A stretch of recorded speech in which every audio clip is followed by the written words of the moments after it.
को आनंद देना कितना जरूरी है। इस वीडियो में हम इस बात के एक और कारण की चर्चा करेंगे कि आपने स्वयं को निकटता के केंद्रीय चक्र से बाहर क्यों कर दिया है। कहने का तात्पर्य दूसरे लोगों द्वारा आपकी सीमाओं के उल्लंघन से है। आपको पता चलेगा कि आमतौर पर सीमाओं की जरूरत क्यों होती है और वे कितनी जरूरी होती हैं। बेशक हम यह सुनिश्चित करने की कोशिश करेंगे कि पाठ के अंत तक आप इन सीमाओं को बहाल करें और फिर से महसूस करें कि आपका जीवन आपका ही है, किसी और का नहीं।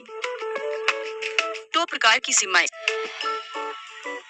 सीमाएं दो प्रकार की होती हैं, शारीरिक और मनोवैज्ञानिक। शारीरिक सीमाएं क्या है, यह समझना आसान है। वे हमारी त्वचा द्वारा निर्धारित की जाती हैं, यानी जहाँ कोई अन्य व्यक्ति आपको छू सकता है वहाँ आपकी शारीरिक सीमा है। उदाहरण के लिए आप अजनबियों को बाह की लंबाई से कम दूरी पर आपके करीब आने नहीं देते हैं। यह अजनबियों के लिए आपकी सीमा है। प्रियजनों या प्रेमी के लिए ये सीमा बहुत छोटी है। वे लोग आपके बिल्कुल करीब आ सकते हैं। यदि कोई आपकी इच्छा के विरुद्ध आपकी शारीरिक सीमा का उल्लंघन करता है तो आप निश्चय ही तनाव और यहाँ तक कि आक्रामकता के साथ प्रतिक्रिया करते हैं। कुल मिलाकर कई प्रकार की दूरियां होती हैं। अंतरंग दूरी लोगों के बीच 35 सेंटीमीटर की दूरी है। ये केवल आपके करीबी रिश्तेदारों या आपके सबसे अच्छे दोस्तों के लिए ही स्वीकार्य है। जब कोई बाहरी व्यक्ति आपके अंतरंग क्षेत्र में प्रवेश करता है तो आप असहज और यहाँ तक कि आक्रामक भावना महसूस करते हैं। व्यक्तिगत दूरी 60 सेंटीमीटर की दूरी है। यह बाकी दोस्तों, परिचितों और सहकर्मियों के लिए है। सामाजिक दूरी 1 से 2 मीटर की दूरी। सभी अजनबियों को आपसे इतनी दूरी पर रहना चाहिए। यही कारण है कि मेट्रो में भीड़ के समय यात्रा करने के बाद हम इतने थके हुए महसूस करते हैं। बहुत सारे लोग एक डिब्बे में फिट होने के लिए एक दूसरे की सामाजिक सीमाओं का अनजाने में उल्लंघन करते हैं। सख्त दूरी 3 मीटर की दूरी है। हम उच्च पदस्थ लोगों, उदाहरण के लिए अपने नेताओं के साथ ऐसी दूरी बनाए रखते हैं। मनोवैज्ञानिक सीमाएं। प्रत्येक व्यक्ति का अपना मनोवैज्ञानिक क्षेत्र होता है। इसमें आपके विचार, भावनाएं, व्यवहार और शारीरिक स्थिति शामिल है। आपके सिवा और किसी को इसमें प्रवेश करने की इजाजत नहीं है। व्यक्तिगत सीमाएं वह रेखा है जो निर्धारित करती है कि आप कहाँ समाप्त होते हैं और अन्य चीजें शुरू होती हैं। उदाहरण के लिए आपकी जोड़ी, परिवार, कर्तव्य आदि। आंतरिक सीमाएं इस बात की गारंटी देती हैं कि हम हमेशा उचित ढंग से तय करेंगे कि यहाँ और अभी हमारी जगह कहाँ है। उनकी बदौलत आप समझते हैं कि खुद को फिर से खुश करने या थोड़ा आराम करने की आवश्यकता कब होती है। जिन परिवारों में व्यक्तिगत सीमाओं का पालन किया जाता है वे निश्चित नियमों के अनुसार जीते हैं। बच्चे सहित परिवार के किसी भी सदस्य की व्यक्तिगत सीमाओं का उल्लंघन करने से पहले अनुमति मांगने की जरूरत है। उदाहरण के लिए बच्चे के कमरे में प्रवेश करने से पहले दरवाजे पर दस्तक दें। किसी समस्या के लिए वह ही जिम्मेदार है जिसके कारण यह समस्या उत्पन्न हुई। कोई भी किसी का मालिक नहीं है और कोई भी किसी का नहीं है। जिन परिवारों में ऐसे नियम नहीं होते वहाँ बच्चे सीमाओं की सैद्धांतिक समझ के बिना बड़े हो जाते हैं। वयस्क होकर वे व्यवहार का एक बेकार मॉडल विरासत में प्राप्त करते हैं। उदाहरण के लिए वे दस्तक दिए बिना किसी का भी दरवाजा खोल देते हैं। उधर व्यक्तिगत सीमाओं के लगातार उल्लंघन के कारण हमारी ऊर्जा घट जाती है या